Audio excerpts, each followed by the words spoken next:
Olá, seja muito bem-vindo, muito bem-vinda ao Fora de Sala, o seu podcast onde nós conversamos de portas abertas. É sempre uma alegria, um privilégio receber você para mais uma conversa nossa, onde semanalmente abordamos teologia, cultura e sociedade, sempre de um ponto de vista diferente, inteligente e interessante.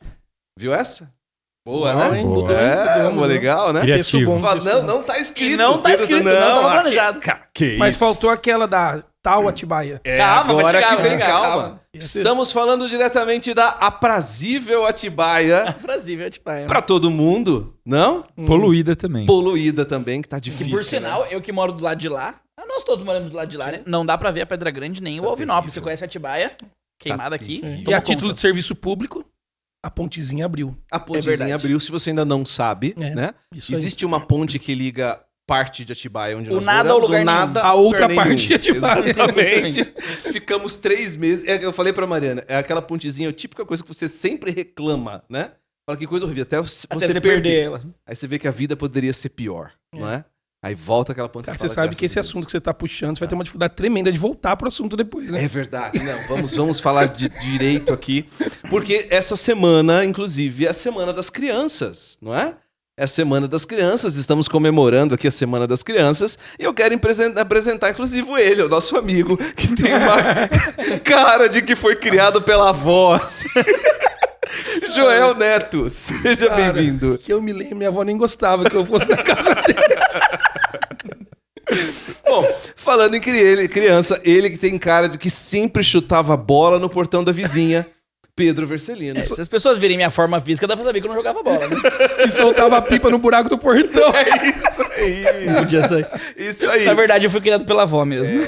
Uma boa parte da minha vida, é verdade. E aqui à minha frente está ele que tem a cara de que era o terror dos primos no encontro de Natal da família, né? Todo mundo comparando. Você devia ser igual o Lucas. devia ser Bagunceirinho do igual aos condomínio. Lucas. É, Bagunceirinho do condomínio. Verdade, Bagunceirinho ficamos do sabendo condomínio. dessa. Várias vezes ele mexeu no campinho de areia ali, apertava uma campainha, saia correndo. Quem vê essa cara, né, Lucas? Seja bem-vindo, Lucas. No condomínio não tinha campainha, tinha sino. Sim.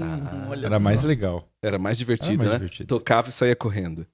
Aquelas coisas que a gente falou ao seu filho nunca fazer, mas a gente fica lembrando da memória, né? O problema é que só tinha eu de vizinho, né? Então se eu tocasse, eu sabia que era Era eu. você. Ficava pra si mesmo. Muito bem, eu sou Eduardo Rosa, uma prova de que toda criança chamada Zé Capeta tem esperança, né? Deus pode agir com graça na Zé vida da Capeta gente. mesmo? Era o meu apelido quando criança. Olha aí. Eu era terrível. Você era o filho de Jesus chamava Zé Capeta. Essa era a ironia. Essa era a ironia. Explicando que não é um desdém, é que o pai dele chama Jesus. Isso, Exatamente. gente, vamos relembrar, é importante. Mas falando em crianças, queridos, uma pesquisa da University College of London fez uma pesquisa com 1.000 jovens sobre filhos, sobre crianças, e a expectativa dessas pessoas se elas desejam ter filhos. O dado não foi tão surpreendente assim. 36% dos adolescentes, ou seja, mais que 1/3, disseram que não queriam ter filhos no futuro. Jamais. Jamais. E embora 64% tenham dito que queriam ter filhos, quase metade desses disse que tinham extremas preocupações em se tornarem pais.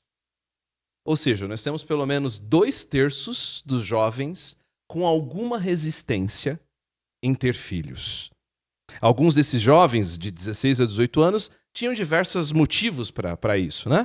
Alguns diziam que as preocupações estavam envolvidos com o estado turbulento do mundo, outros ficavam nervosos com a ideia de ser pais, outros disseram que filhos seriam incômodo para sua vida profissional, para os seus objetivos profissionais, e outros disseram que estavam preocupados com as alterações climáticas. Né? Bem geração Z, né?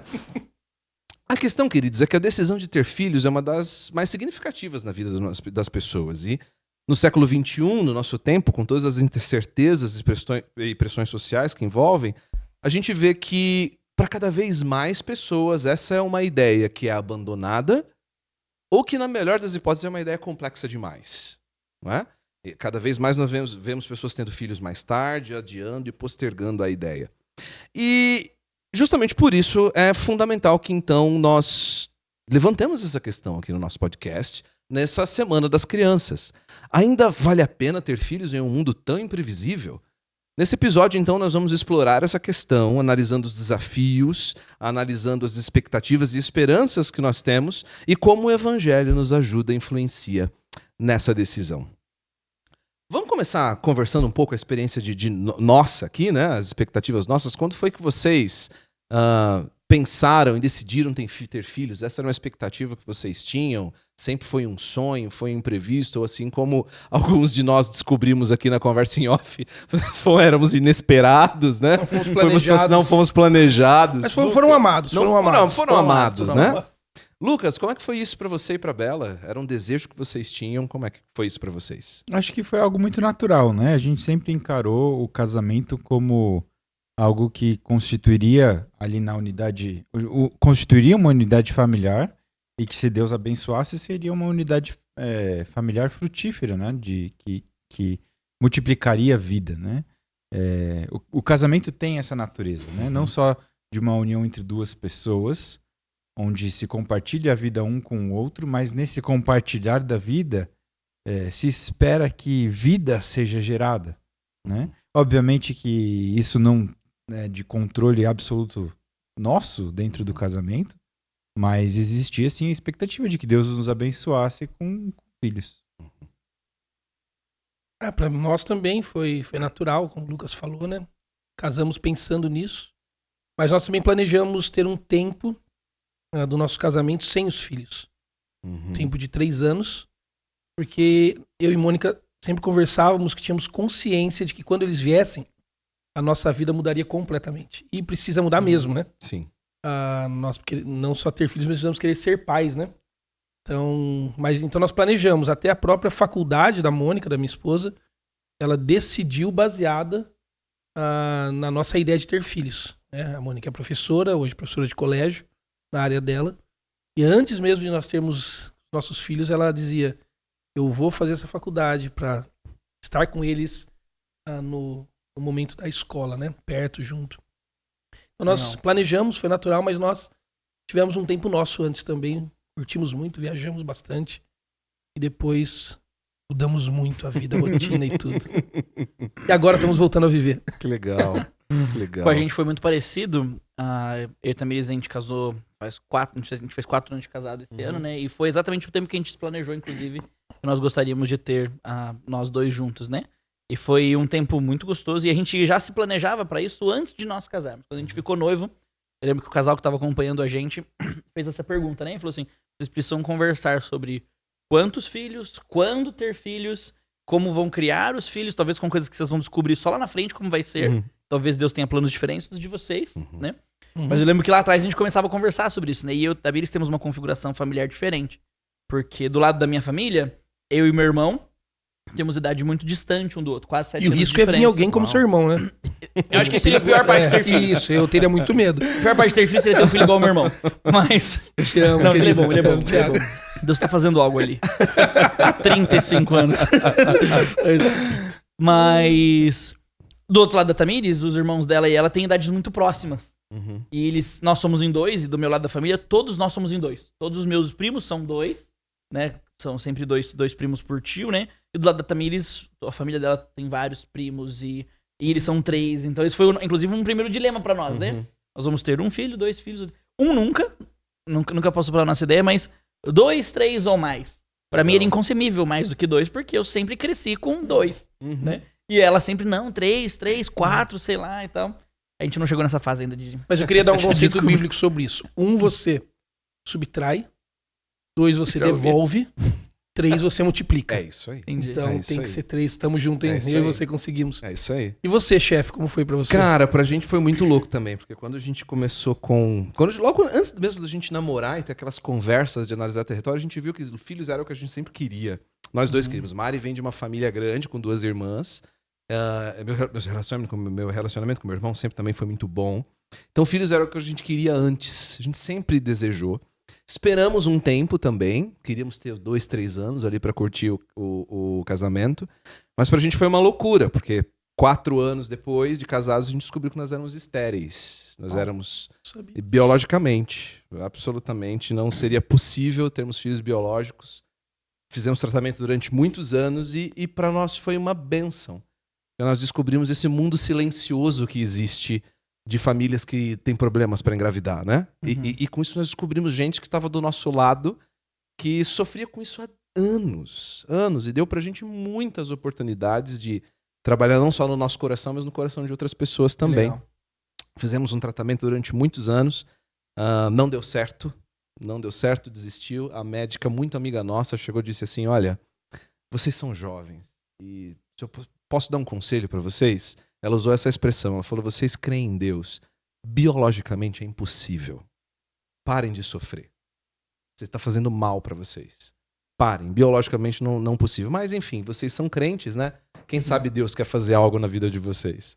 Nós voltamos para casa, choramos o que tinha que chorar naquela noite e entendemos, falando, Senhor, é pelas suas mãos agora, largamos todos os remédios, desistimos todos os tratamentos, entregamos nosso coração. Um mês depois, Mariana estava grávida. Uau. Foi pra gente uma bênção. E aí veio o primeiro, né? Primeiro você fala, foi bênção, não vai acontecer de novo. Aí veio o segundo, né?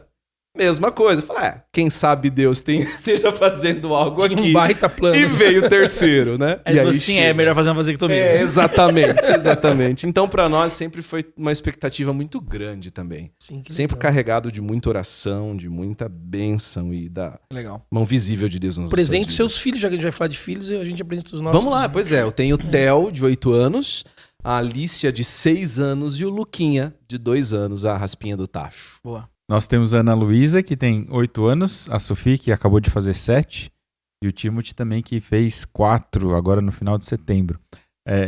O interessante do Timothy é que eu sempre quis ter um filho chamado Timóteo. Meu pai é Paulo, eu sou o Lucas. E o relacionamento de Paulo e Lucas envolvia, inclusive, Timóteo. Então eu sempre queria trazer o Timóteo para poder pedir para o meu pai escrever 2 cartas para ele.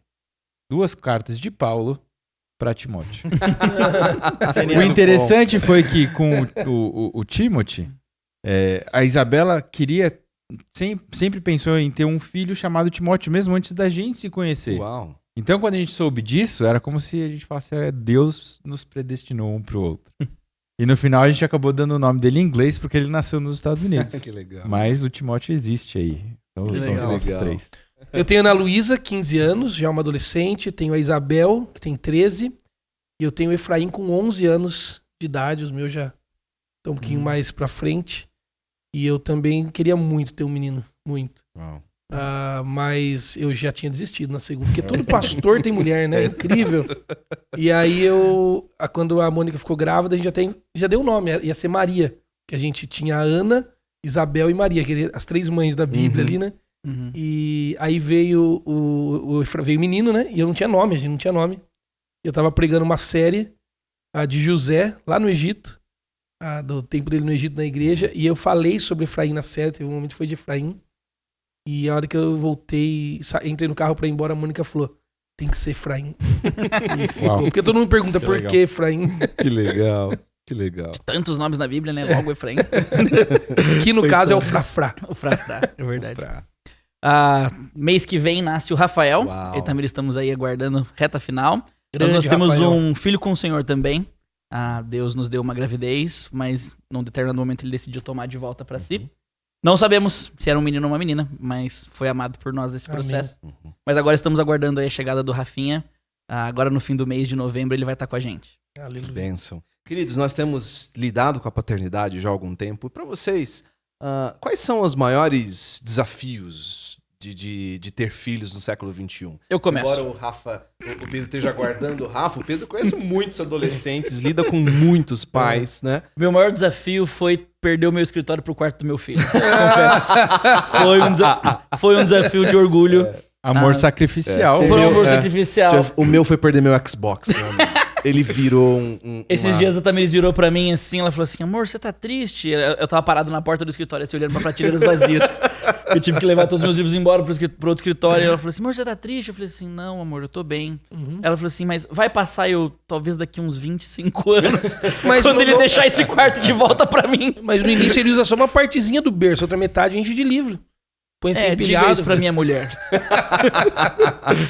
Diga isso pra minha mulher. Ô, Joel, isso a gente faz no terceiro filho. No primeiro, o Olha, eu vou te quarto contar a tudo lindo, história. arrumadinho. O Meus terceiro, 3 a gente filhos chama usaram o ele. mesmo berço. Fizemos um quarto lindo pra Ana Luísa, decorado, pintamos adesivos, um berço lindo. Tô nessa missão agora. Aí veio a Isabel, a gente manteve o quarto, era menina, né? Uhum. Arrumamos, trocamos adesivo e tal, pintamos a parede de novo. O berço tinha quebrado, porque aqueles berços que descia, né? A gente mandou arrumar, reformou todo o berço, pintou o berço, laqueou. Aí veio o Efraim, Você vestiu ele de tinha menina. quebrado de novo.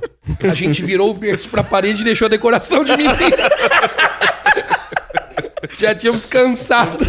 Até ele começar a tomar Falei, eu não vou trocar esse adesivo. Cara, é o que eu sempre digo. Primeiro filho, você tem a chupetinha, né? A chupetinha você esteriliza, coloca lá na micro-ondas. O segundo você lava na pia, terceiro né? passa O aqui. terceiro caiu na terra, ele põe na boca e você fala, que bom, jantou. Tá jantado. É bom pro sistema imunológico. É bom, imunológico. Mas e aí, gente, quais são os desafios? Uma das coisas que a gente tem observado mais recentemente é essa redução no número de filhos por família, por casal, né? Uma pesquisa da USP aqui mostra que na década de 60, a taxa de fecundidade era de 6 filhos por mulher, né? Mulher aqui mulher na idade reprodutiva. Quando então, isso? Década de 60. 60. A média era de 6 filhos Muito perto. por mulher. Não necessariamente todas as famílias tinham 6, mas... A média. né? Uhum.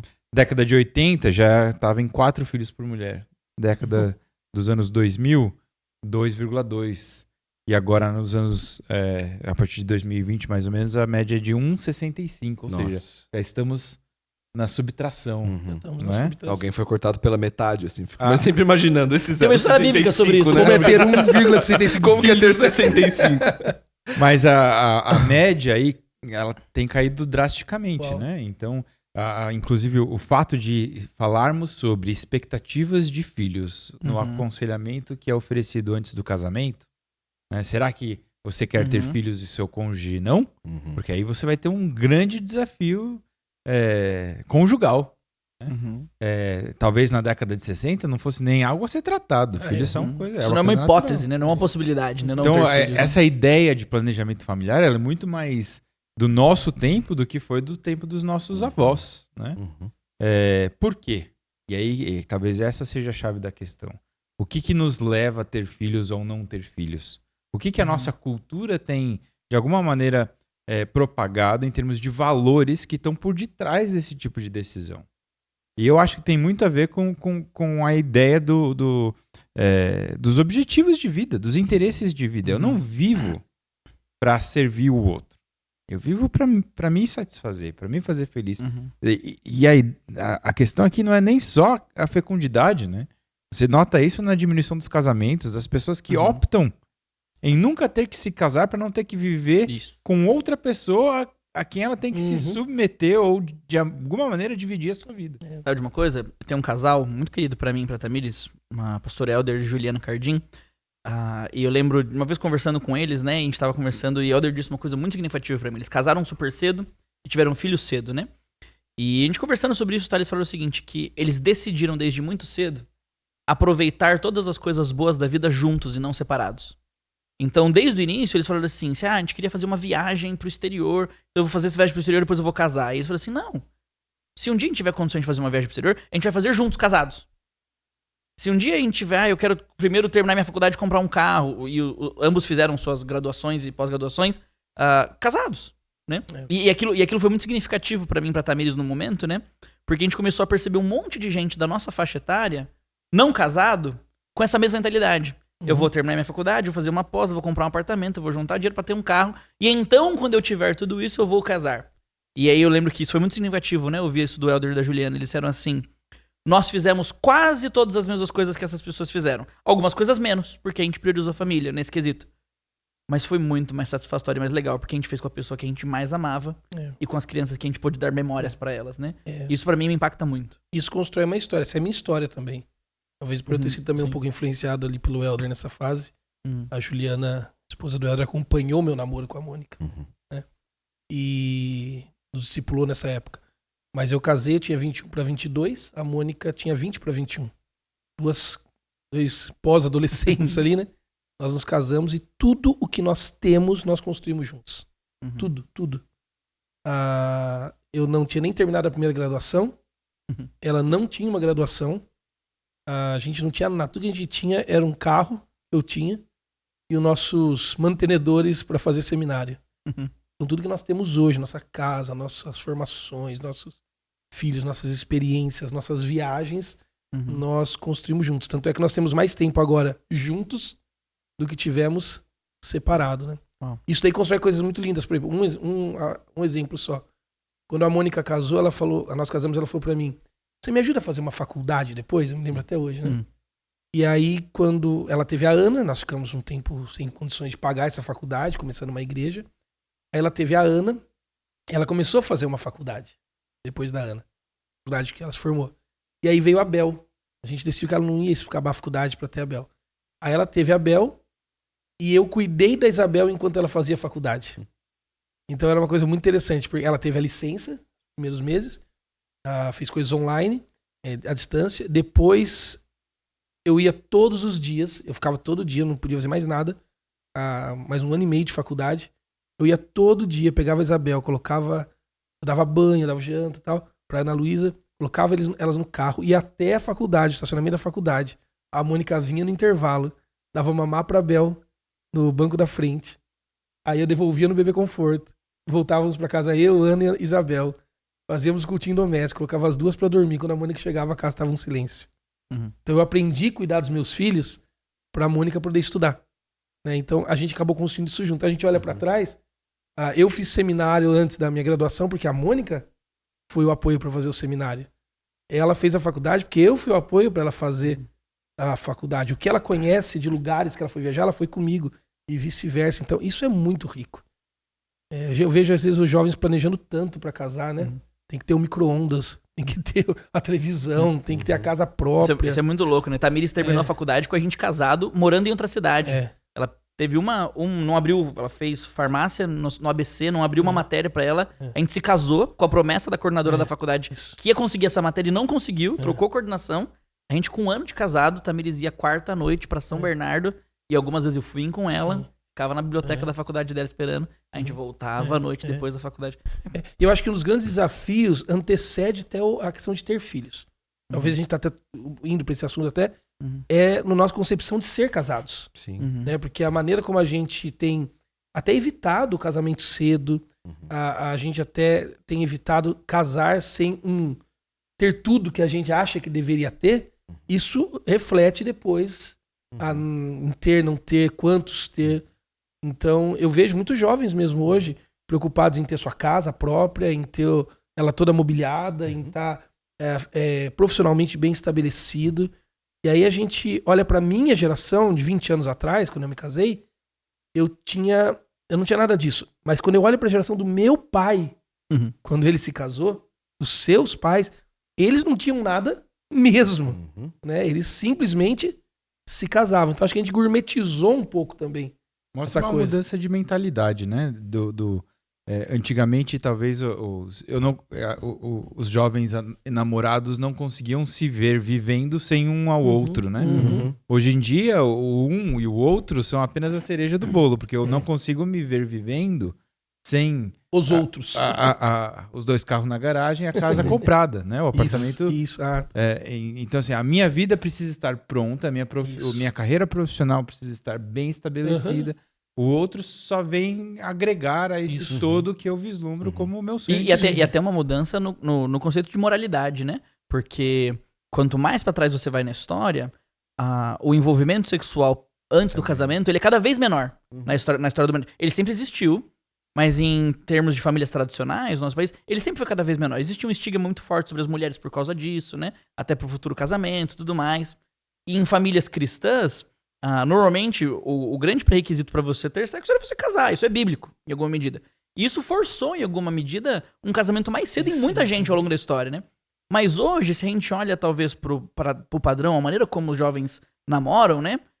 Esse não é mais um impeditivo pra eles. Casar pra quê, né? Porque eles já têm sexo agora, né? Eles já abriram mão desse princípio, desse valor bíblico, né? Que é claro, do sexo posterior ao casamento. Então, o motivo biológico pelo qual eles deveriam querer o casamento foi tirado da equação. Eu lembro que eu tava conversando com o Sasha uma vez, num congresso, e a gente tava falando sobre um aconselhamento, e ele falou que um jovem falou pra gente, já deve ter visto isso, ele falou assim que, o jovem falou assim, pastor, eu lido muito com essa minha questão da sexualidade e tudo mais, por que Deus não podia ter me dado um botão que virava nas minhas costas no dia que eu subisse no altar, né? E o Sasha falou pra ele, falou assim, cara, se Deus tivesse desligado o seu desejo sexual até o dia do altar, talvez um dos motivos de você nunca ir até ele seria por causa disso. Talvez você nunca buscaria o casamento, com todas as complexidades que ele traz, se não existisse o fator atração no processo, né? Agora, se o fator atração já é alguma coisa que eu tenho antes do próprio casamento, então eu tenho um motivo a menos pra me casar, né? Eu acho que um fator histórico muito legal que você trouxe também, que ajuda a gente a pensar, é que de alguma forma, às vezes eu percebo que essa geração X, né, essa geração que veio depois dos baby boomers, aí, essa geração que tá ali finalzinho de baby boomers, depois geração X, nascidos em 64 e os que nasceram a partir de 65. Era a geração Giz também, né? Isso. Nossa, que piada horrível, cara. Não preparou filhos para ter filhos. Isso. Acho que há esse contexto desse crescimento social, né, dessa busca social. São famílias que prepararam filhos para crescer, O sucesso para profissional. prosperar. Então eu vou fazer de tudo para que você tenha a sua escola, para que você tenha a sua carreira, para que você tenha a sua Pra que você não profissão. sofra o que eu sofri. Não sofra o que eu sofri. Mas filhos, quando der.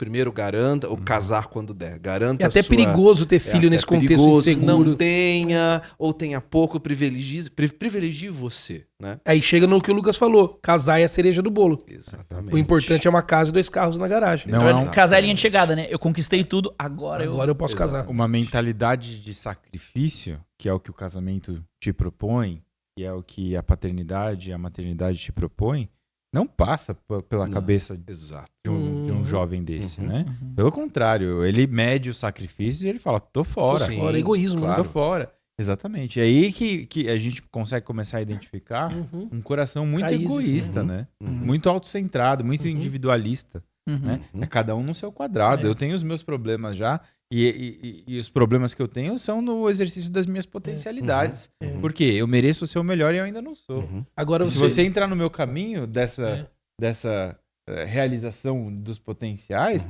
então você não, eu vou colocar você pra fora. Agora, sabe onde que eu acho que isso desemboca nos filhos muito fortemente?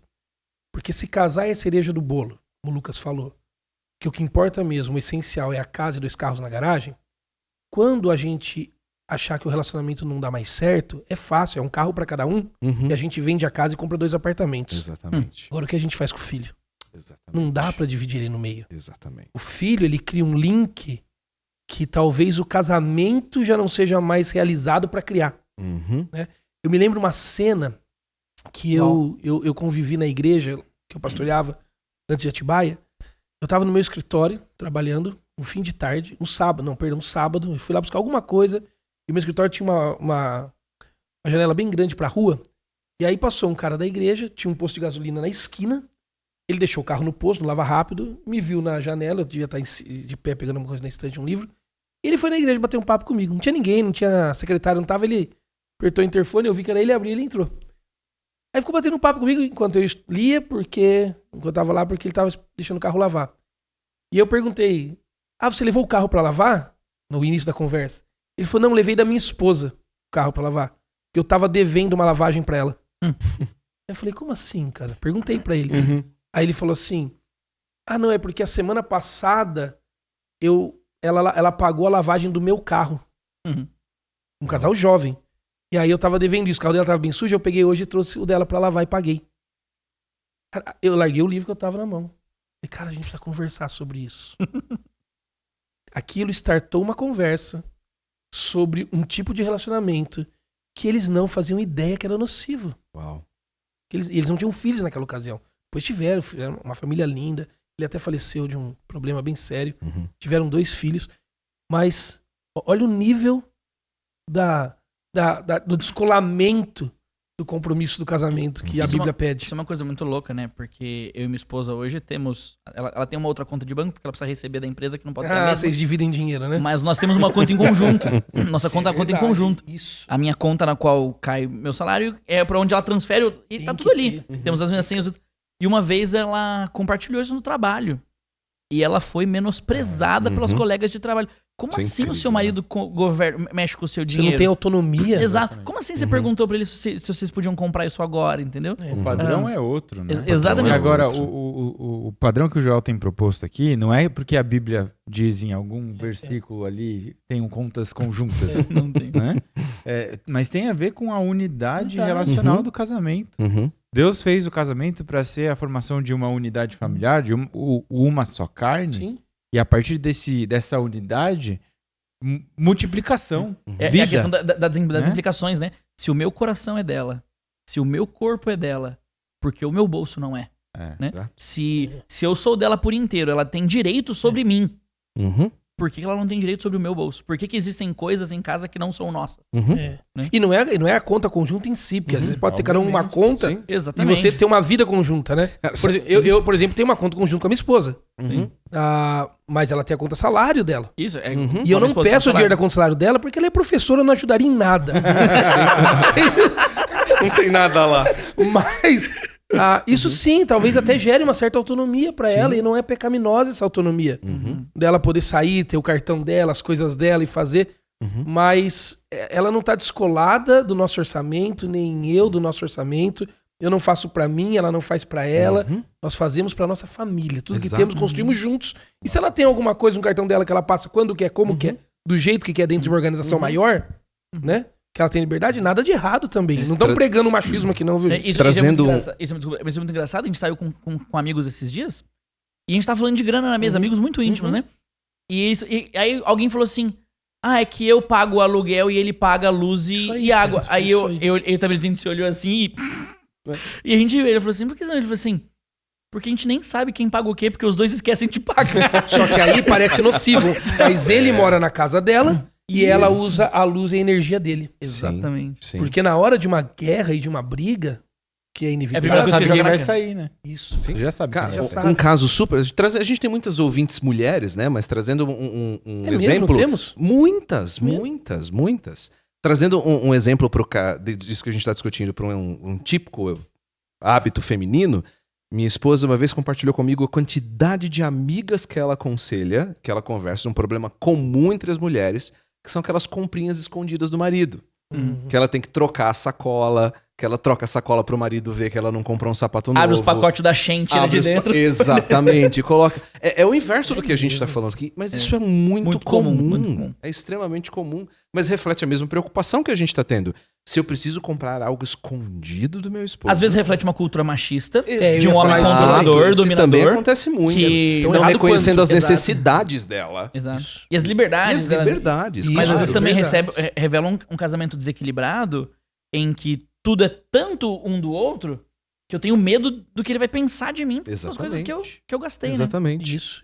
Mas quando a gente olha para esse cenário de profundo individualismo, de egocentrismo, que é o que a gente está discutindo agora, como que as escrituras, como que o evangelho nos ajuda a olhar para os filhos ainda como uma bênção?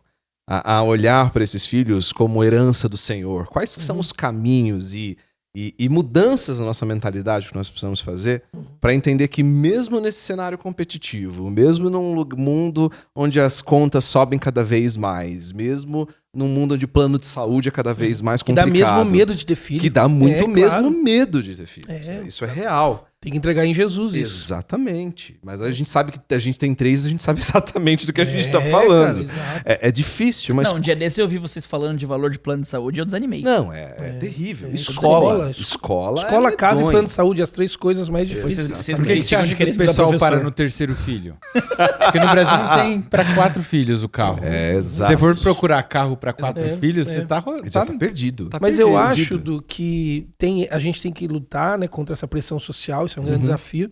Não tem carro, o hotel não te aluga um apartamento É isso para a aí, família não do tem nosso mais tamanho. apartamento. É difícil viajar se não tivesse inventado os Airbnbs. Escola é muito Um caro, grande desafio. é um grande desafio, é caro. Eu tenho dito, para minha esposa, quem não é uma família de classe média alta, não vive em escola privada, não anda de carro e não tem casa boa. Né? Não tem mais esses privilégios. Então, eu acho que isso lutar contra essa pressão social é um grande desafio. E nós temos que lutar, porque o evangelho nos apresenta outro modelo. Sim. Se você olha para a Bíblia, por exemplo, a Bíblia fala muito sobre dinheiro e fala muito sobre filho.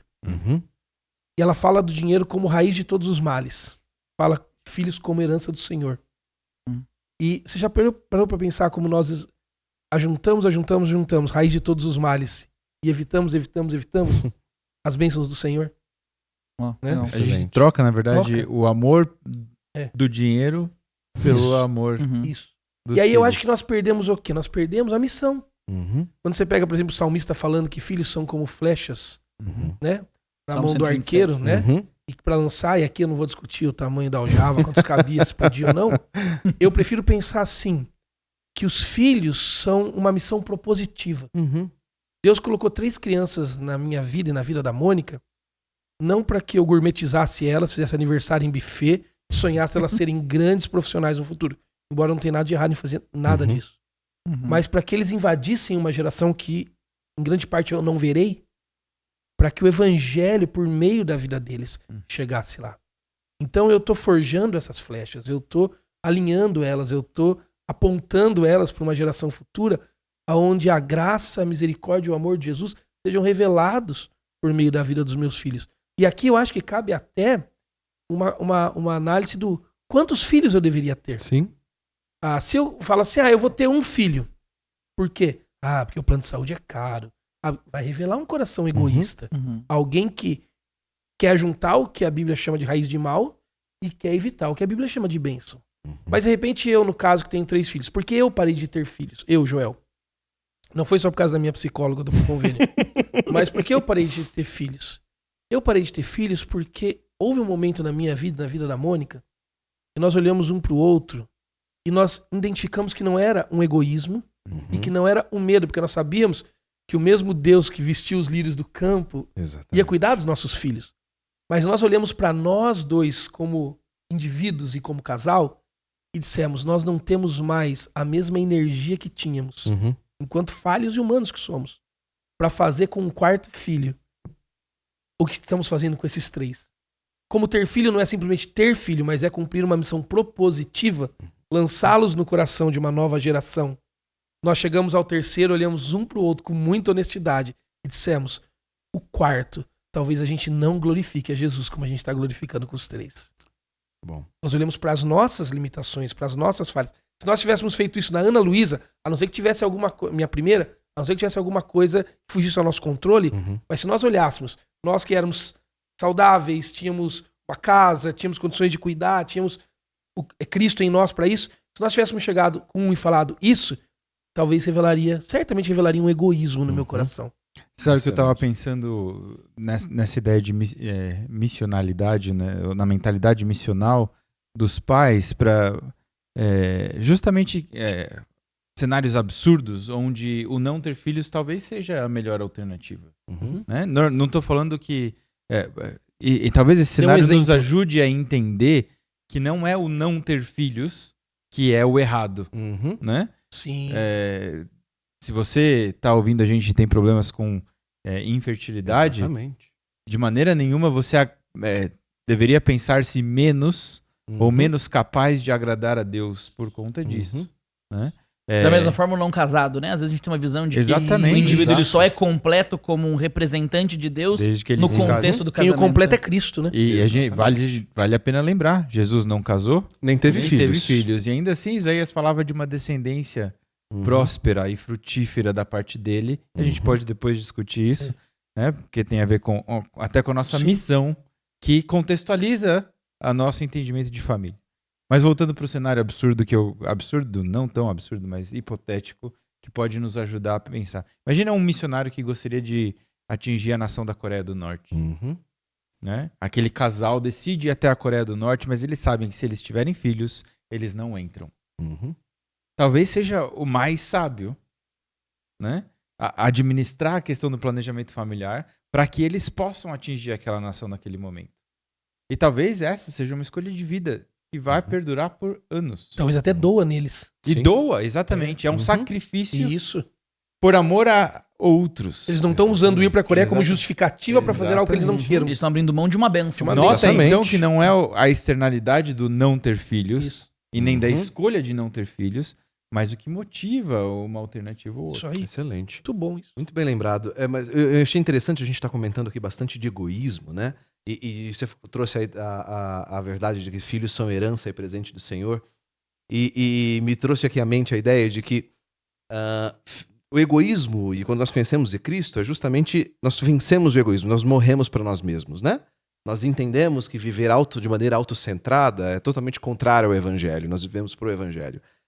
E como filhos nos ajudam nisso, não? Nossa. Como filhos nos ajudam continuamente a morrer para nós mesmos. A abrir mãos dos nossos orgulhos, dos nossos valores, coisas que nós diríamos, eu jamais faria isso na vida, escritórios. Como eles são instrumentos de Deus Para nossa santificação. para nossa santificação. Nos corrigindo, dizendo assim, olha, você não pode falar assim com seu irmão. Papai, mas ontem você falou assim com a mamãe. Pega essa. Pega essa. Lide com isso. Papai, eu lembro que uma vez a gente estava assistindo com o meu filho mais velho essas tragédias de enchentes que tem todo janeiro e fevereiro no Brasil, né? Ninguém arruma. Que ninguém arruma, né? E a gente estava assistindo juntos e aí mostrou uma família totalmente, havia perdido tudo, uma família em prantos e pedindo ajuda no canal de televisão, né? E aí meu filho olhou pra mim e falou assim, papai, que a gente pode... A gente é cristão, não é? É, filho. E o que cristãos devem fazer com pessoas assim? Filho, nós precisamos ajudar, nós precisamos ajudar pessoas que estão passando necessidades. É uma ordem de Cristo pra nós. Ah, entendi. Passou 5 minutos, acabou a matéria, ele virou pra mim e falou, você não vai fazer nada? Papai, o Pix dela tá na televisão. Você não vai mandar um Pix pra ela? Você não é cristão, papai? Falei assim, vou mandar um filho. Pois é. Vou mandar uma criança Mas dela. como eles são instrumentos de Deus para nossa santificação, não? Eu tava me lembrando de uma coisa. Logo que eu mudei pra Atibaia, minha menina mais velha era pequenininha, tinha 4, 5 aninhos. E eu fui pregar na PIB de Campinas, pastor Fábio Carrenha. Amigão. E aí eu preguei, teve sala de crianças, né? E a Ana Luísa, ela tava juntando moedas. Ela extorquia os avós, né? A gente tinha acabado de ir num casamento. Queria dizer que eu conheço umas histórias que ela é muito boa de extorquir seu pai mesmo. A gente tinha ido num aniversário, num casamento muito chique, muita gente da família, e ela começou a pegar tampinhas de latim e vender para meus pais, pra avó dela. Ela vendeu, né? E ela juntou muita moeda, dinheiro, e ela foi colocando num saquinho, ela queria comprar um patinete. E nós fomos à igreja, então, do Fábio, e na IBD falaram do Bom Samaritano, na salinha enquanto culto. E falaram da generosidade. E aí nós saímos dali, fomos para o centro de Campinas almoçar, no culto da manhã. E nós passamos ali, quem conhece bem Campinas, onde tem o McDonald's na Norte Sul. E ali sempre tem gente pedindo dinheiro. Aquele lugar embaixo do Pontilhão Magalhães ali. E parou um cara no meu vidro, bateu e me pediu dinheiro. E o que eu falei? O que a gente fala pra gente assim na rua normalmente. Ela entrou em desespero. Porque ela queria dar aquilo que ela estava juntando há alguns meses já. Que ela aprendeu na igreja. Sobre generosidade. E ela batia, pai, eu quero dar, ele precisa. E aí eu me liguei na hora, olhei o perigo e tal, abri o vidro dela, chamei o rapaz. Ela deu pra ele. E ela falou, um Deus te abençoe pra ele. Aquele homem começou a chorar. Ali naquele semáforo. E eu não tinha ensinado. Ela foi na igreja, ela ouviu o evangelho, ouviu a palavra de Deus. E ela ouviu como que Deus paga por nós, né? Você sabe que tem 2 coisas que eu gosto de repetir para os meus filhos, né? A primeira delas é que a Ana Luísa já é uma crente em Jesus e eu falo para ela que ela é minha irmã. Uau. E ela não consegue entender isso, às vezes é meio confuso na cabeça dela, né? Decide, pai, o que a gente é. Mas eu repito. Porque eu te obedeço, você é meu irmão, né? E o Timothy não me obedece. Mas de certa forma isso estabelece Sim. nós um relacionamento distinto, né? Eu tenho obrigações para com ela como pai biológico, mas eu tenho obrigações para com ela agora como irmão em Cristo. Obrigações essas que não vão mudar para o resto das nossas vidas, né? A outra coisa que eu gosto de repetir para eles é me perdoa, papai pecou, papai errou contra você, né? De admitir recorrentemente diante das nossas imperfeições e pecados que nós cometemos contra eles, admitir isso diante deles como pecado, chamar pelo nome. E falar, eu não só pequei contra você, eu pequei contra Deus. E eu preciso do perdão dele, mas eu preciso do seu perdão também. Porque quando eu faço isso, eu tô oferecendo para eles algo que não é meu. Eu tô oferecendo para eles um herói que não é o papai. Uhum. Mas é o herói que o papai também precisa. Na Uhum. condição de irmão deles. E se eu puder ensinar isso, e se essa for toda a herança que não sou eu que ofereço, mas né, na instrumentalidade de Deus, de ter me dado a oportunidade de ser mordomo dessas vidinhas, se isso for tudo que eu oferecer para eles, eu tenho Amém. a missão cumprida. É isso aí. Cara, por isso que ele foi escalado pro Ministério Infantil. Exatamente. vendo? Genial essa didática. Né? Além de pregar dia 21, Olha só. você pode falar na escola de pais, então no próximo. Mas você sabe que isso é tão lindo, o do Pedro, que o Lucas falou, porque pais e filhos vivem uma vida aqui juntos, Sim. mas irmãos em Cristo vivem a eternidade juntos. Uau. Nós vamos ensinar isso para os nossos filhos. É como eu ensinava lá na igreja, ainda ensino aqui, quando eu estava dizendo para alguém que ele não deveria casar com alguém que não tem a mesma fé em Cristo. Uhum. Eu dizia, você quer passar uma vida ou uma eternidade com essa pessoa? Você precisa decidir. Porque você vai assistir televisão todo dia à noite, talvez, no sofá, com alguém que você vai olhar pro lado e vai falar, se a gente morrer agora, acabou. A gente não vai passar a eternidade juntos. Então, a Ana Luiz e o Lucas serão pai e filha aqui. Mas como irmãos, eles serão irmãos em Cristo para eternidade. Né? Excelente. Queridos, caminhando já pro nosso final. Também vou me escalar no Ministério Infantil. É soldado que passa na frente do quartel que é pra guerra. Né? Já caminhando já pro nosso final, como é que vocês acham que, como comunidade, como igreja, como irmãos em Cristo, nós podemos ajudar e apoiar famílias que decidem ter filhos ou que famílias que não decidem ter filhos? Como nós podemos ser práticos e ativos em oferecer suporte emocional, espiritual, prático a famílias, a pessoas que estão à nossa volta, passando por essa fase de vida? Eu diria que uma das coisas a gente tem que ajudar essa geração a não gourmetizar ter filhos. Porque eu sinto que tem pessoas que ter filhos é mais um projeto do que uma missão. Projeto pessoal, de vida. É igual casamento, né? Voltando para o mesmo assunto. Eu digo, se a gente gastasse a mesma energia para cuidar do casamento que a gente gasta para fazer a festa, não tinha como dar errado o casamento. Mas o problema é que a gente gastou, a gente tá muito mais afim de fazer um casamento do que de ser casados. E eu sinto que nessa geração que já foi muito bem descrita aqui, nós estamos mais afim de ter filhos do que ser pais. Então acho que a primeira coisa que a gente precisaria ajudar como comunidade de fé, pregar, ensinar, discipular, é não podemos gourmetizar. E eu brinco com quem tá grávido aqui na igreja, o Pedro sabe, eu falo, vai ser difícil. Você vai passar a noite em claro. Hoje eu escrevi pra um amigo aqui da igreja que tá com um filho novinho, eu falei, ei, já tá pronto pra me ver? Eu, e aí, quero dar um abraço. Ele, pastor, dá um tempo pra colocar tudo em ordem. Eu falei, quanto tempo você quiser, meu amigo? Porque eu sei, não é fácil. Não é fácil. A vida muda. Eu lembro a minha esposa me dizendo, eu não quero mais ir na praia. E nós ficamos muito tempo sem ir na praia. Mesmo minha família tendo lugar na praia. Porque ela dizia, eu não quero levar meus filhos na praia, eu não gosto do ambiente, eu não quero que eles ouçam a música que se toca no quiosque, eu não quero que eles vejam o que eles veem na praia. E minha família, por morar do lado da praia, sempre gostou muito de praia. E tinha casa lá. Nós ficamos um bom tempo sem ir à praia. Porque nós decidimos abrir mão por isso. Aí foi quando a gente descobriu a Palavra da Vida em Caldas Novas. E vamos até hoje lá há quase 15 anos. A Ana foi com 1 ano de idade. Uau. Tem a vez que todo janeiro e julho aí íamos 2 vezes, antes de eu vir trabalhar na Palavra da Vida. Por isso que a Ana é essa rata de acampamento, de estância. Nós decidimos trocar a praia, que era de graça, por uma viagem longuíssima, na época de Jacareí para Caldas Novas. 10 horas.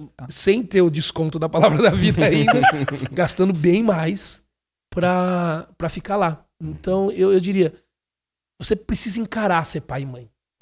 No poder de Jesus, na graça de Jesus, nos recursos de Jesus, mas vai dar trabalho. E o trabalho é bom, é necessário e veio pra ficar. Então não gourmetize. Eu sei que da parte do evangelho eles vão falar, mas eu queria dar essa real, sabe? Não gourmetize ser pai e Legal. mãe. Muito bom. Eu acho que a igreja tem, de alguma maneira, pelo menos nos ambientes eclesiásticos que eu circulo, eu tenho notado que a igreja tem enfatizado filhos como herança, como bênção do Senhor. Tanto é que eu tenho notado nessas igrejas que eu circulo ministérios infantis Cheios. explodindo de gente, né? Cheios de criança. E aí você começa a notar um contraste. Porque se você andar no shopping com 3 crianças, olham feio pra você. Pelo menos feio, não sei, mas torto. Caramba, 3? Ah, Que já ouvi corajoso, várias bem, vezes. Muitas vezes. Corajoso você. É hein? isso aí. É o A comentário vontade de falar, que a vai gente- pagar suas contas, eu pago as minhas. Não, e eu olho 3 e eu vejo quem tem 6 como corajoso. Por quê? Perspectiva. Porque 6 é muito mesmo. 6 é filho pra cá. Não dá 6 pra... até eu julgaria. Cara, 6 não tem como sair de casa sem uma Kombi. O meu avô Você tem tinha ideia disso? 10 irmãos. Olha Uau. isso. Os 11 compunham um time Meu avô inteiro teve de 9. Minha futebol. bisavó teve 14. Meu avô- Nossa, Então. meu avô teve 9. Então eu acho que as igrejas têm feito um bom trabalho nesse sentido. E por que elas devem continuar fazendo? Eu acho que isso tem a ver com a nossa visão teológica da paternidade e da filiação. Deus cria tudo que existe a partir da sua abundância de vida e perfeição. E na medida que ele faz o homem à sua imagem, ele faz do homem e da mulher pessoas que são capazes de abundar em vida de tal maneira que mais vida é gerada. Agora, quando você olha para a vida de Jesus, você vê que na vida daquele em que habitou a plenitude das perfeições do Pai, você vê essa vida sendo transmitida de maneira agora não mais no sangue, mas pela fé, pelo Espírito. Então, o multiplicai-vos e enchei a terra do Gênesis toma uma forma do vão e façam discípulos de todas as nações. Né? A multiplicação da imagem de Deus que antigamente acontecia meramente, ou pelo menos que a gente conhecia meramente a partir da multiplicação biológica, agora ela se dá de maneira espiritual. Na medida que a igreja leva a semente da vida do Espírito a todas as nações.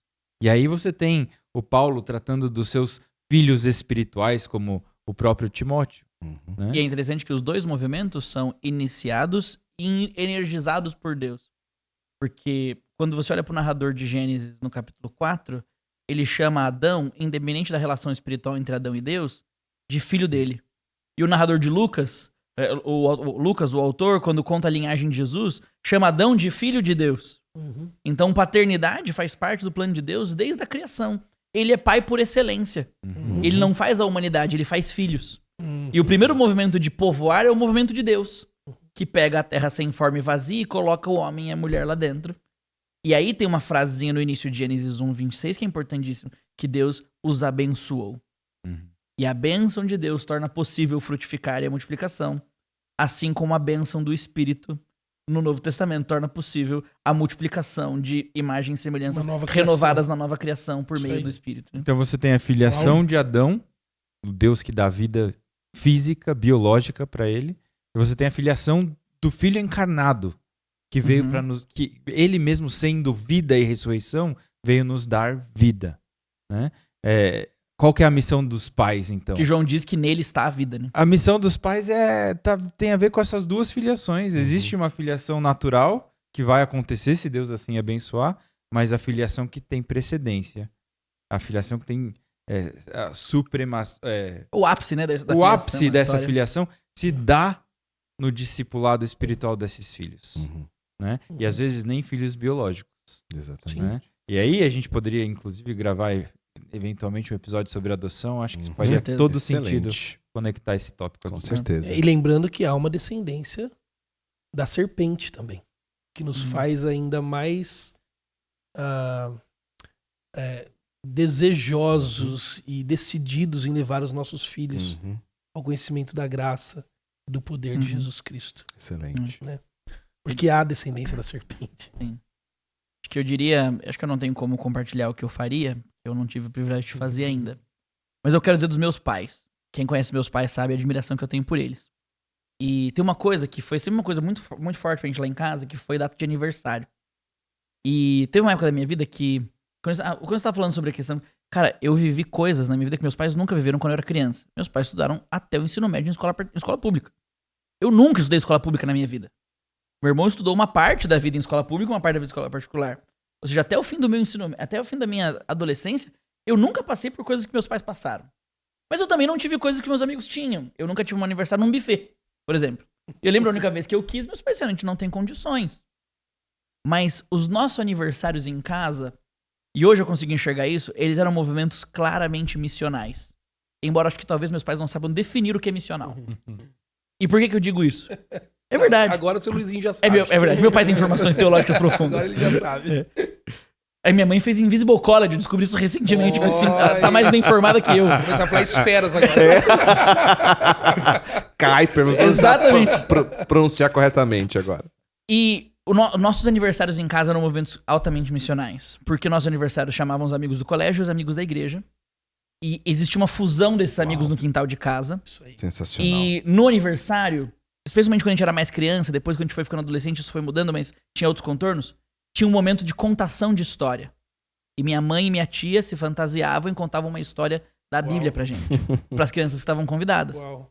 E ela chamava o pastor da nossa igreja pra fazer uma oração. E os meus pais e os meus tios crentes estavam conversando com os pais e os amigos dos meus amigos da escola, que não eram crentes.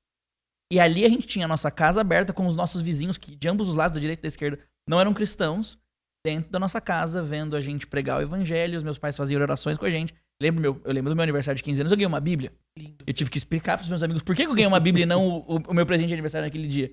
E que minha mãe contou naquele dia que aquele era o maior dos presentes que eles podiam me dar. Que era a minha primeira Bíblia de adulto, né? Que não era uma Bíblia colorida, né? Então eu acho que... Uma Bíblia que tinha textos e não figuras. E aquilo marcou a minha vida. E eu falo isso muito pra Tamires, né? Que talvez uma das coisas que eu mais desejo na minha história é fazer uma festa de aniversário pro meu filho. Legal. No quintal. Que legal. Nossos aniversários eram No quintal. de Isso casa. que eu queria falar Isso aí. sobre a... Às vezes a gente alugou pula-pula, às vezes não tinha Isso, pula-pula, às não vezes a tinha. gente jogava videogame, é só o que tinha. Cara, tinha um varal pra jogar vôlei. Isso. Né? A gente tinha tabela no quintal de casa, a gente tinha uma tabela de basquete. Eu acho que essa coisa que eu falei da gourmetização da paternidade, da maternidade, tá muito ligado nisso. Às vezes a gente vai em festa de buffet infantil e aí a gente tá comprando um presente em algum lugar. Vá na Global é legal. Tá comprando um presente pra criança, a Mônica fala assim pra mim, eu tô indecisa, o que eu compro? Eu falo, compra qualquer coisa, a criança nem vai ver. A gente vai parar numa recepção, vão anotar o nosso nome no presente e vão jogar numa caixa. E ela não vai associar o nosso rosto com aquele presente. Não, e vão jogar numa caixa. Aonde tá aquela festa que o Kiko dava a volta pra pegar o presente? Lembra na Vila do Chaves? Cara, aquilo era demais, cara. Então a gente perdeu isso. Aí você entra no buffet, sabe o que você descobre? Você descobre que aquela festa não era do filho. É uma Era despersonalização. da mãe, Era era da mãe e do pai. Uhum. Era pra receber os adultos e não as crianças. Exatamente. É isso que eu tô chamando de uma gourmetização. Sendo que no final, o ano passado eu fiz uma festa pro meu filho, a gente alugou um campo de futebol. Ali no Cerejão ali. Uhum. A gente levou um bolo, tudo que ele gosta. Um bolo do Corinthians. Levamos um bolo do Corinthians, brigadeiro, fizemos salgadinho lá, refrigerante, alugamos pra eles jogarem bola o dia inteiro. E convidamos os amigos dele pra jogar. E os adultos ficaram vendo eles jogarem bola, jogando junto. Mas eu fiz um compromisso com o Efraim. Na primeira meia hora, 40, 50 minutos que você ficar, você não vai jogar bola. Você vai receber as pessoas. Você vai pegar os presentes. Legal. Você vai abrir os presentes. Isso. Você vai se alegrar com os presentes. Quando você terminar, depois, mesmo que alguém chegue atrasado, eu falo, aí tudo bem, pode jogar. Mas aquela primeira meia hora, 40 minutos, você vai fazer isso. Porque você convidou pessoas pra vir aqui. Você vai amar essas pessoas. Depois você pode se arrebentar no campo de futebol. Mas agora você vai ficar aqui. Nós perdemos isso. Sim. E você cria memórias que você não cria mais hoje, né? E é assim que a gente vai criar uma geração que está disposta a casar e ter filhos. Exato. Tinha uma família na igreja lá dos Estados Unidos que a gente fazia parte e a gente ajudava na recepção do centro comunitário que a igreja tinha, né? E a gente estava lá um dia ajudando as pessoas, veio essa família com o filho e ele trouxe um presente pra gente. E a gente ficou com aquela interrogação na testa, né? Presente pra gente? Daí o pai explicou, hoje é aniversário dele. E toda vez que um dos nossos filhos faz aniversário, eles escolhem um presente pra dar pra alguém. Legal. Por quê? Era um pai ensinando o filho que ele não existia pra si próprio, Uhum. ele existia pra servir o outro. Inclusive no Excelente. dia que era dele. Não tive Que essa, legal, não tive essa né? ideia antes. Legal. Muito bom. Eu acho que se a gente tiver a capacidade de apontar os nossos filhos Uhum. nessa direção, talvez Uhum. nós tenhamos mais netos Exatamente. Lindo, cara. do que filhos. E fundamental você lembrar isso, né? Porque quando a gente fala, percebe jovens hoje tendo filhos, e uma das maiores medos e frustrações e terrores são essas diversas vozes que estão nos nossos ouvidos, né? Sobre como criar filhos, sobre educação de filhos. Hoje, alguém da nossa idade é muito mais fácil confiar no qualquer influencer do Instagram, qualquer pessoa que apareceu lá agora, que nunca criou filhos na palavra de Deus, não sabe o que é ter filhos, mas está lá instruindo como você manter seus filhos, né? E aí eu relembro de duas coisas fundamentais, né, pra gente que tem crianças. As escrituras, o evangelho, que nos apresentam Cristo e nos direcionam Cristo, e a comunidade, a igreja. Eu tive o privilégio de crescer na igreja, meus pais eram zeladores da igreja, e essas memórias de festas infantis sempre envolveram a comunidade. Legal. Nossos Eu aniversários. tenho na minha mente. Eu fiz muito os aniversário tios no salão da igreja. Exato. Meus amigos da escola eram amigos da igreja. As pessoas, referências de masculinidade, referências de pai, de presbíteros, de líderes, foram pessoas que eu tive na igreja. Então, a comunidade precisa estar sempre atenta para olhar para suas crianças, não como futuro, né? Olhar para suas crianças como presente. Elas Eu têm acho que necessidades agora. Eu acho que isso impacta financeiramente. O Lucas já podem falar mais disso do que eu. Mas eu conversei isso com o Tamires esses dias, né? Talvez eu não tenha condições financeiras de dar para os meus filhos o que os meus pais me deram. Isso não é um problema. Uhum. Mas eu acho que para a maioria das pessoas isso é. Uhum. Se meu filho precisar estudar numa escola pública, ele vai estudar na melhor escola pública que a gente puder colocar ele. Se a gente puder escolher a escola pública, ele vai estudar lá. É o que eu posso entregar para ele. Uhum. E eu vou colaborar com outras coisas que talvez valham muito mais do que a escola que eu posso estudar para ele hoje. Querer Talvez ser pai está acima disso. está Sim. acima disso, né? Então, assim, talvez eu possa dar coisas para meus filhos que meus pais não puderam me dar. E vai ser talvez um crescimento social, né, da minha família. Mas talvez eu não possa dar coisas para meus filhos que eu tive. E tá tudo bem, porque me parece que ser pai não é sobre as coisas que eu posso dar, mas sobre quem eu vou apresentar para ele. Excelente. Não é sobre as coisas que eu vou construir para ele, mas o que nós vamos construir como família, sobre a bênção de Deus. Como você gosta de falar, o presente da presença de Cristo. O presente, exato. A gente tá mais preocupado com os presentes de Deus do que com a presença de Deus. Eu vou ensinar meu filho a viver muito mais sobre a presença de Deus do que necessariamente ser dependente dos meus presentes. Amém. E talvez a ideia de mordomia na questão da paternidade e maternidade seja uma ideia que possa nos ajudar, né? Nossos filhos não são nossos.